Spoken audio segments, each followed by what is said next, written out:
Du retour veineux-pulmonaire anormal total. Ça va aller relativement vite. Sinon, pour commencer, l'intérêt, j'allais dire le rationnel, on parle beaucoup quand on parle des présentations sur les gueuches, sur l'évolution un peu de la prise en charge des cardiopathies congénitales, notamment néonatales et autres, c'est-à-dire l'amélioration des résultats de la survie des cardiopathies à prise en charge néonatale sur les 30 dernières années. Le RVPA total, on est vraiment l'illustration. On est l'illustration parce qu'on a vraiment l'évolution de la prise en charge selon les périodes, selon l'avènement de certaines thérapeutiques. Vous voyez ici, c'est une diapo que j'ai empruntée à Philippe Montréal lorsqu'il présentait ce cours, lui qui a le recul un peu de l'évolution historique de la discipline, en France en tout cas. Vous voyez, dans les années 80, il n'y avait pas de prostine encore. Les interventions, les nouveau-nés étaient opérés très rapidement, mais ils étaient opérés avec des pH souvent très acides sur des bas débits circulatoires très importants. Et malgré une réparation chirurgicale parfaite, la mortalité est restée très élevée. Il y a eu une étape suivante où la prostine est arrivée, ce qui a permis d'atténuer l'effet bas débit circulatoire en apportant du débit circulatoire à travers le canal artériel, et ce qui a permis de réanimer, de déchoquer un peu les nouveau-nés avant de les opérer. Et là, la mortalité est passée, vous voyez, de l'ordre de 80% à 40%. Persistait une mortalité, malgré tout, qui était essentiellement liée à l'hypertension artérielle pulmonaire post-opératoire. Parce que dans ces eaux-là, avant les années 90, il n'y avait pas de monoxyde d'azote. Et depuis l'arrivée du NO inhalé, là, le pronostic de la prise en charge des RVPA-T a été vraiment transformé avec une mortalité qui est inférieure à 20% depuis ces années-là. Vous voyez, c'est vraiment l'illustration de l'évolution de la discipline qu'est cette pathologie. Donc je passe rapidement, tout a été décliné tant sur la partie cardiologie diagnostique, tant sur la technique chirurgicale. Donc en gros, on a les supra, l'intracardiaque et l'infracardiaque. Celui qui nous inquiète un peu à chaque fois quand on en a le diagnostic, c'est l'infracardiaque, parce que c'est celui qui a un potentiel de blocage. On entend toujours retour veineux pulmonaire anormal total comme étant l'urgence néonatale, oui, lorsqu'il est bloqué, mais ils ne le sont pas tous, hein, heureusement d'ailleurs. Voilà, donc des fois, il n'y a pas besoin de s'exciter plus que ça sur un retour veineux pulmonaire anormal intracardiaque, même s'il y a toujours un risque théorique de blocage avec des conséquences qui peuvent être dramatiques. Mais généralement, on a toujours le temps de se retourner et de préparer la chirurgie, voire même de déchoquer un peu les nouveau-nés, s'ils le sont. Donc la physiopathe, elle dépend essentiellement au niveau préopératoire, hein, je dis bien, hein, dépend essentiellement de l'importance du shunt interatrial. Le retour veineux pulmonaire se faisant entièrement dans l'oreille droite, donc il y a une hyperpression à droite, et souvent le foramen ovale reste toujours ouvert, avec un shunt qui est bien souvent suffisant pour décomprimer un peu la circulation droite et permettre un débit gauche, un débit systémique qui soit suffisant. Et si ça n'est pas le cas, il y a aussi le canal artériel avec la mise en place de la prostine qui permet justement d'assurer ce débit systémique. Encore une fois, l'hyperdébit pulmonaire, pour moi, c'est une espèce d'abus de langage hein, qui dit enfin, ce qui est grave dans l'hyperdébit pulmonaire, notamment dans le retour veineux pulmonaire anormal total, c'est vraiment le bas débit systémique. Il n'y a pas suffisamment de débit systémique parce que tout tourne en rond dans la circulation pulmonaire. Donc si le collecteur se bloque, notamment sur les formes intracardiaques, là ça devient vraiment gravissime et urgentissime. Il y a une hypertension artérielle pulmonaire très importante avec une dilatation des cavités droites aux dépens des cavités gauches qui viennent aggraver le bas débit circulatoire systémique. Et là j'en ai vu une fois un retour veineux pulmonaire normal total bloqué qui est arrivé de chez lui au bout de quelques jours.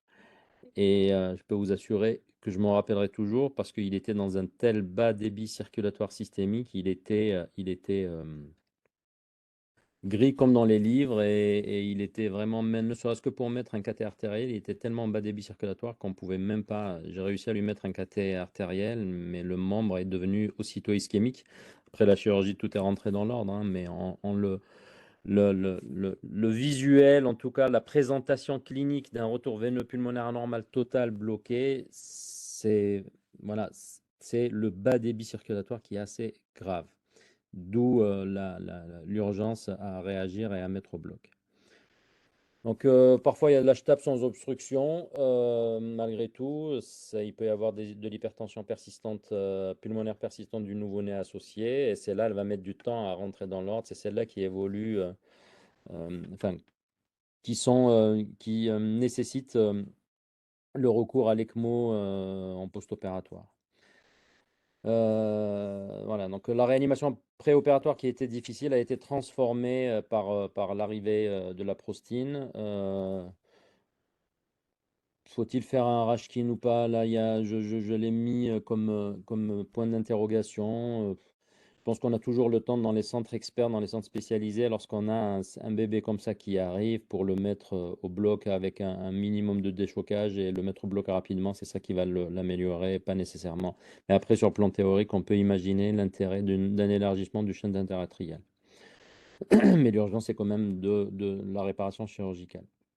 Donc la présentation, ce sont des nouveau-nés qui arrivent avec une cyanose réfractaire, avec cet hyperdébit, avec une surcharge pulmonaire bilatérale qui confine à de l'œdème pulmonaire, de l'hypertension artérielle pulmonaire, sa défaillance droite, VD dilaté, interdépendance VDVG, bas débit circulatoire, une hémodynamique qui est très précaire, et accompagné d'une acidose profonde et d'une défaillance multiviscérale assez rapidement.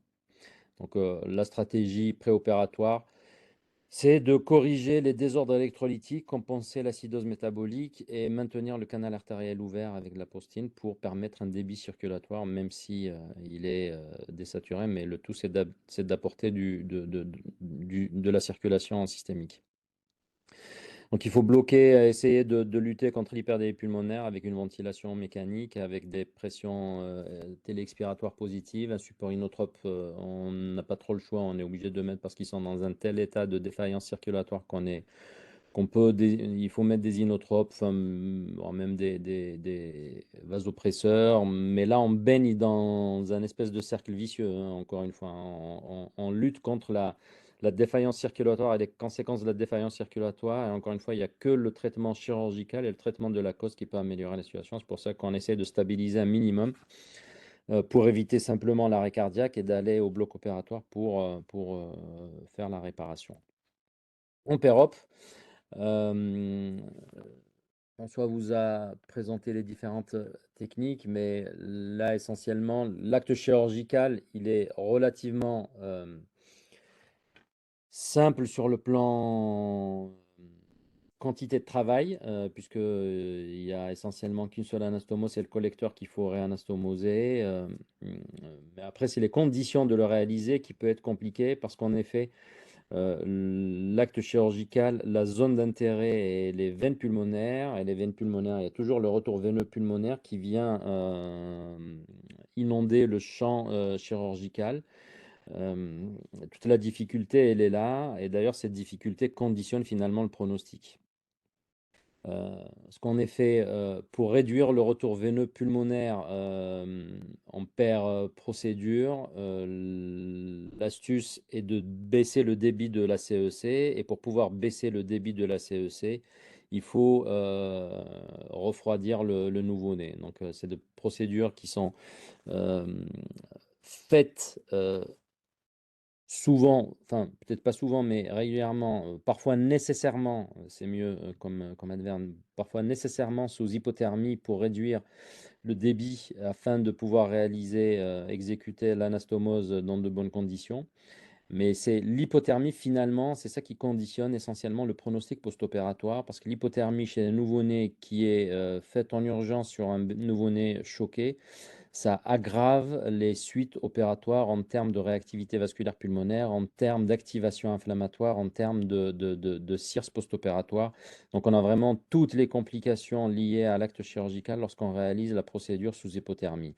En revanche, lorsque la CEC est conduite en normothermie Et ça, c'est vraiment j'allais dire la partie chirurgicale qui le détermine, hein. C'est le chirurgien, s'il peut arriver à faire l'anastomose dans des conditions techniques non optimales, avec un champ chirurgical, avec une zone d'intérêt qui est pas exsangue, et accepter de le faire dans ces conditions-là pour pouvoir maintenir un débit de CEC normal et donc une normothermie, ça modifie complètement le pronostic. Un RVPAT fait en hypothermie va être forcément plus compliqué qu'un RVPAT réparé en normothermie. Pour des raisons supplémentaires, lorsqu'on fait de la normothermie, la CEC est nécessairement plus longue parce qu'il y a la durée de refroidissement et puis la durée de réchauffement qui viennent s'additionner à la durée du clampage. Euh, Parce qu'en réalité, le clampage, il est court, hein, sur ces réparations-là. Et lorsque la procédure est réalisée en normothermie, le sevrage il va être, de la CEC il va être plus simple. Toutes les suites opératoires derrière. Donc en gros, il y a deux éléments déterminants dans les suites opératoires immédiates. C'est l'état préopératoire. Si l'état préopératoire est précaire avec une insuffisance circulatoire, voire un début de défaillance multi-organes, plus une procédure réalisée en hypothermie, là on est sûr d'être vraiment dans le très dur. Si l'état préopératoire est stable, on n'est pas dans une situation de défaillance circulatoire et que la chirurgie est réalisée sous CEC normothermique, là les suites vont être beaucoup plus simples. C'est vraiment la nuit et le jour en termes de profil évolutif. Le management péropératoire, il n'y a rien d'extraordinaire. C'est un monitorage qui est standard auquel on va avoir comme monitorage spécifique. C'est comme on a une problématique d'hypertension artérielle pulmonaire, c'est d'avoir recours à un monitorage des pressions artérielles pulmonaires, idéalement. Euh, il est difficile d'avoir un KTOG dans ces cas-là parce que la chirurgie, le collecteur, il est anastomé sur l'oreillette gauche et bien souvent, cette oreillette gauche, elle est déjà de petite taille. Donc, mettre un KTOG dans ces conditions-là, parfois, c'est difficile, même si on peut toujours le mettre sur l'auricule gauche, tout ça. Mais on peut s'en sortir avec un KTAP seul.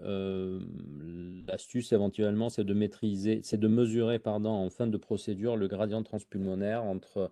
Vous pouvez avoir le gradient entre la pression artérielle pulmonaire diastolique et la POG qu'on peut mesurer juste à l'aiguille au moment tant qu'on y est, et puis ça nous donne une idée. Avec ce gradient des POG. Bon, ce sont des petites astuces d'ordre purement pratique qu'on peut faire parce qu'encore une fois, un chirurgien sera toujours réticent à mettre un KTOG dans cette oreillette gauche qui est petite avec des anastomoses de surcroît, ce qui est complètement compréhensible. Donc souvent, ce sont des clampages courts, donc la fonction myocardique, elle est souvent conservée, sauf si on arrive au bloc avec un état de défaillance, bien entendu. Le sevrage de la CEC, il va être relativement standard, sauf si la chirurgie a été faite en situation d'hypothermie. Et là, on peut avoir une grande instabilité hémodynamique derrière, avec un recours à une fermeture sternale retardée, un recours à parfois une assistance pour passer le cap, pour récupérer un état pulmonaire satisfaisant. La grande difficulté, encore une fois, se situe dans l'état pulmonaire respiratoire, l'HTAP et puis l'état d'hyperdie pulmonaire préopératoire viennent rendre toute ventilation compliquée en post-opératoire. Donc on peut lutter avec de l'OHF, on peut lutter avec en essayant de réduire ces œdèmes d'une façon agressive avec de l'ultrafiltration assez poussée, mais parfois on se résout à sortir avec une ECMO pour avoir laissé le temps au poumon de récupérer si on était avec un état préopératoire qui était déjà. Après, il n'y a pas de dogme à avoir, hein. On peut avoir un état préopératoire précaire, mais il faut simplement évaluer les choses en fin de procédure pour voir si l'ECMO est nécessaire ou pas. Rien n'est anodin. Et si la fermeture sternale retardée sur un état préopératoire précaire, elle est bien souvent nécessaire. Mais sinon, un retour veineux pulmonaire anormal total qui est fait en normothermie avec un état préopératoire stable, ça peut sortir. Ça doit sortir avec un sternum fermé. Donc les principales complications, c'est l'hypertension artérielle pulmonaire qui est liée à la physiopathe préopératoire, la sténose du collecteur. Là, malheureusement, s'il y en a une sténose du collecteur, il va falloir venir réintervenir. Euh, Ça peut s'installer à distance parfois, auquel cas on peut être amené à y aller par voie percutanée. Sinon, si la sténose elle est immédiate, là il n'y a pas trop le choix, il faut reclamper et reprendre l'anastomose.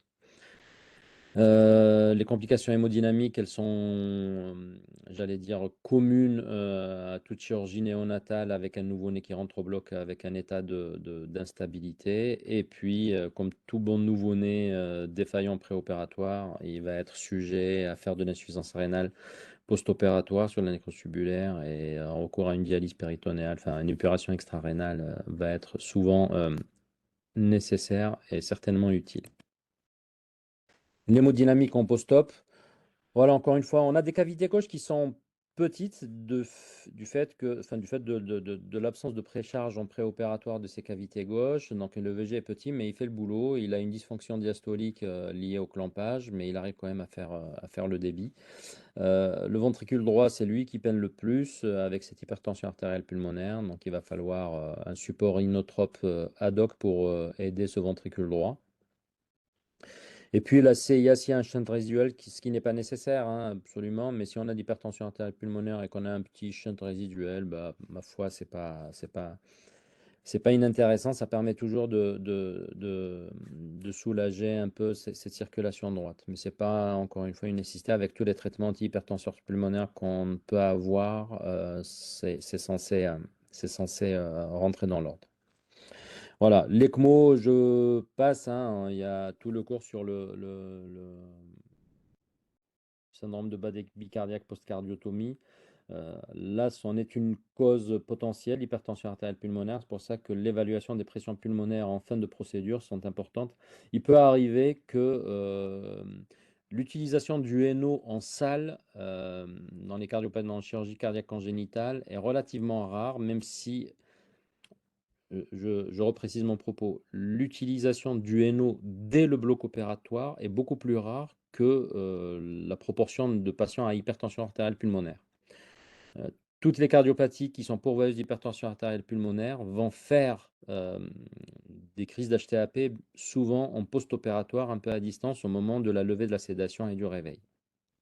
Donc le NO, on l'a installé en chambre. Il reste quelques cardiopathies où le NO va être nécessaire dès le bloc opératoire et le retour veineux pulmonaire normal total en fait partie, comme certains troncus. Donc c'est toutes les cardiopathies à hyperdélie pulmonaire vraiment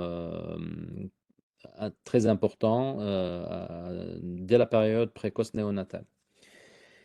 Si l'HTAP est résistante à tout traitement anti-hypertensif pulmonaire, mais il faut vraiment se concentrer sur le collecteur et essayer de voir s'il n'y a pas un souci sur l'anastomose du collecteur. Comme on peut voir dans ça s'évalue, hein, il faut évaluer le gradient sur cette image fixe. On voit simplement ce collecteur, mais on le voit peut-être mieux sur ces images-là. Vous voyez ici, même si c'est une image ETO, on voit le collecteur ici sur l'oreillette gauche, on voit un aliasing qui est très important. On le voit mieux ici sur cette coupe-là. Vous voyez les veines pulmonaires, les droites et les gauches ici et les droites avec le collecteur qui est l'anastomose du collecteur sur l'oreillette gauche qu'on voit bien ici. Et là, à la pause de la CEC, l'hypertension artérielle pulmonaire, elle était iso, voire même suprasystémique, ce qui a conduit à une réfection. Vous voyez la vitesse sur ce collecteur, ce qui a conduit à la réfection de cette anastomose. Vous voyez ici la largeur de l'anastomose qui est beaucoup moins restrictive et ce qui a résolu le problème de cette hypertension artérielle pulmonaire. Voilà, juste un petit panorama avant de finir sur cette série nord-américaine. Il n'y a pas énormément de séries sur ces pathologies-là, mais sur ce papier qui date d'une dizaine d'années, vous voyez ceux qui ont été colligés, sur 65 retours veineux pulmonaires anormaux, totaux, on a 60% étaient supracardiaques, ce qui correspond un peu à l'épidémio de de cette pathologie, 15% intracardiaque et 17% infracardiaque. Il y a quelques formes mixtes. Dans plus de la moitié des cas dans cette série, il était bloqué, ce qui, je trouve ça, à mon sens, un peu surprenant, parce que nous, sur tous les retours veineux pulmonaires qu'on a, la majorité ne sont pas bloqués. Donc ça renvoie peut-être à la définition du retour veineux pulmonaire normal total bloqué. Mais peu importe, vous voyez là sur les 60%, enfin 60% étaient bloqués sur cette série-là, et c'est là où il y a eu le plus de mortalité, c'était sur le retour sur les RVPAT bloqués. Et les autres non bloqués, 40%, donc ça en faisait 15, non pardon, 26. Et sur ces 26, donc 40% de 65, c'est 26, voilà. Et sur les 26, 15 étaient opérés précocement et 11 étaient opérés plus tardivement parce que c'était leur présentation, c'était leur arrivée dans la filière de soins. Et ce qu'on voit, et c'est assez logique, hein, ceux qui ont été opérés précocement, ils avaient des suites opératoires qui étaient plus simples que ceux qui étaient opérés tardivement. Ça renvoie à cette notion de durée d'hyperdébit pulmonaire préopératoire qui détermine aussi l'importance de l'hypertension artérielle pulmonaire post-opératoire, ce qui conditionne en effet la durée de ventilation. Voilà, donc au final, RVPAT, lorsqu'il est bloqué, c'est une vraie urgence néonatale, un risque élevé de mortalité, parce qu'ils arrivent avec un tel niveau de défaillance préopératoire. Les conditions opératoires le sont d'autant plus. De surcroît, les RVPAT bloqués sont souvent les infracardiaques, et ce sont justement les infracardiaques qui chirurgicalement sont un peu plus complexes sur le plan technique, et ce sont ceux qui nécessitent le plus le recours à l'hypothermie, justement. Donc, c'est un peu la double peine, parce qu'ils sont plus graves, et c'est ceux qui nécessitent un peu une procédure sous hypothermie, et ce qui conduit justement aux complications post-opératoires. Lorsque le RVPAT est non bloqué, il ne faut pas qu'il y ait de mortalité. La morbidité reste élevée, notamment sur la défaillance rénale post-opératoire. Et voilà, la morbidité est élevée si la chirurgie est retardée. Donc le délai, voilà. Lorsqu'on a des RVPA totaux, il y a pas, lorsqu'ils ne sont pas bloqués, il y a pas spécialement d'urgence à le faire. Ça se programme en quelques jours, mais c'est des suites opératoires qui sont relativement standards, et avec une survie qui doit être très élevée. Voilà pour la partie anesthésie-réanimation du retour veineux pulmonaire anormal total. Y a-t-il des questions? Il faut que je sorte.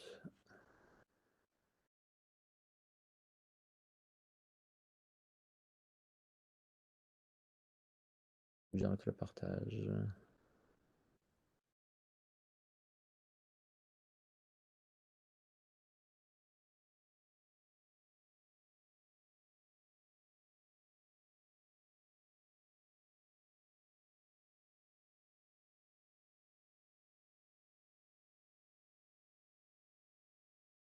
Quand je partage l'écran, j'ai du mal à retrouver l'écran de départ. Voilà. Hashtag post-capillaire, intérêt du NO, du coup, on n'est pas en situation d'hypertension artérielle pulmonaire post-capillaire. On est sur l'hypertension artérielle pulmonaire pré-capillaire. Donc là, oui, il y a intérêt du NO. Maintenant, on peut discuter de l'intérêt du NO sur l'HTAP post-capillaire. C'est un débat, mais je ne comprends pas la question. Parce que dans le RVPA total, il n'y a pas l'hypertension artérielle pulmonaire, elle est essentiellement précapillaire, hein. Le post-capillaire, c'est quand on a des pathologies du cœur gauche. Je ne sais pas si ma réponse est claire ou s'il y a peut-être un complément à la question.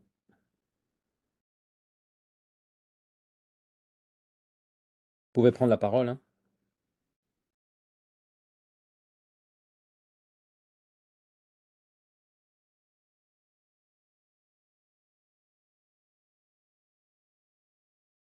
Ah, votre micro ne marche pas, mais écrivez du coup.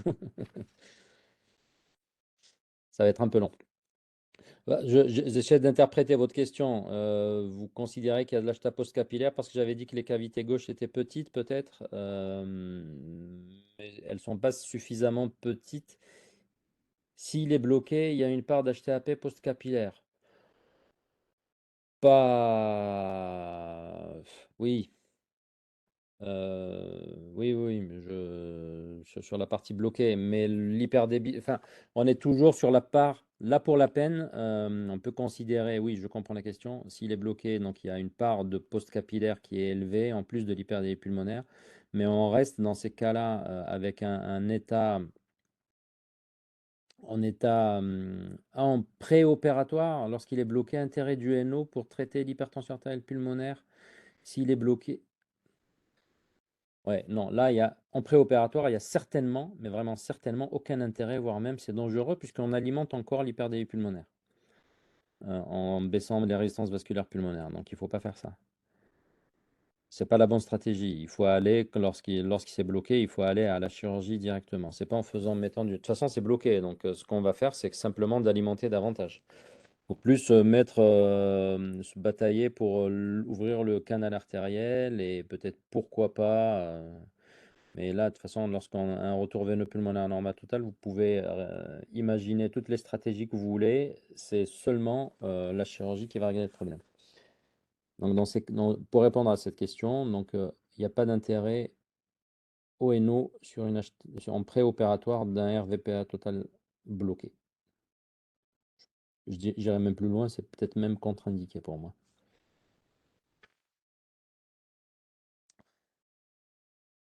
Y a-t-il d'autres questions? Donc là, le dernier cours a été fait hier. Donc la bonne nouvelle, c'est que vous êtes en week-end. Enfin, pour ceux qui travaillent, peut-être pas, mais pour ceux qui travaillent, quand Pierre-Marie, tu vas remonter faire la visite, la contre-visite.